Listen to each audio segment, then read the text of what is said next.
Hi every one, welcome to good reviews channel. நாம் இன்னைக்கு பார்க்க போகிறது ஃபெமிலிங்கிற மலையாள படத்தை தமிழ் டப்பிங் பண்ணி டிஸ்னி ப்ளஸ் ஹாட்ஸ்டாரில் ரிலீஸ் பண்ணியிருக்காங்க. அதோட ரிவ்யூ தான் பார்க்க போகிறோம்.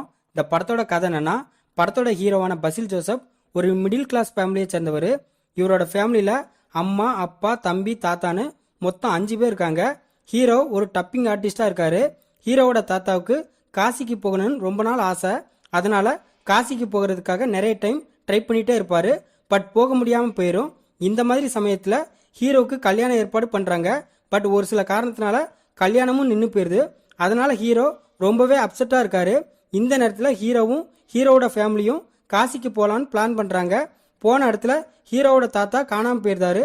இதுக்கப்புறம் என்ன நினச்சி தாத்தா திரும்ப கிடச்சாரா இல்லையா, காசிக்கு போகும்போது இவங்க பண்ண அட்ராசிட்டி என்ன, இதுதான் இந்த படத்தோட கதை. இந்த படத்தை நிதிஷ் சுகாதேவ் டைரக்ட் பண்ணியிருக்காரு. இந்த படத்தில் பசில் ஜோசப், ஜெகதீஷ், மஞ்சு, சந்தீப், மீனராஜ் இன்னும் போல இந்த படத்தில் நடிச்சிருக்காங்க.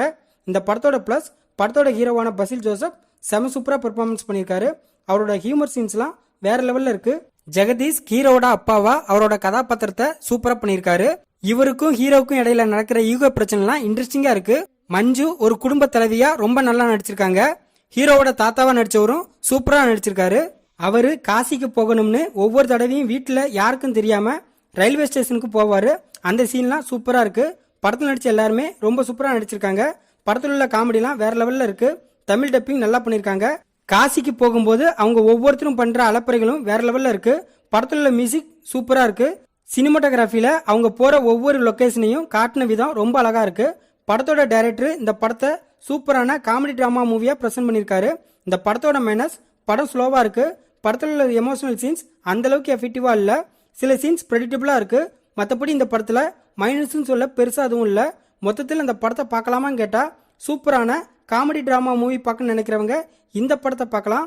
இந்த படம் டிஸ்னி ப்ளஸ் ஹாட்ஸ்டாரில் தமிழ் டப்பிங்கில் அவைலபிளாக இருக்குது. இந்த வீடியோ பிடிச்சிருந்தா லைக் பண்ணுங்கள், ஷேர் பண்ணுங்கள், சப்ஸ்கிரைப் பண்ணி சப்போர்ட் பண்ணுங்கள். Thanks for all.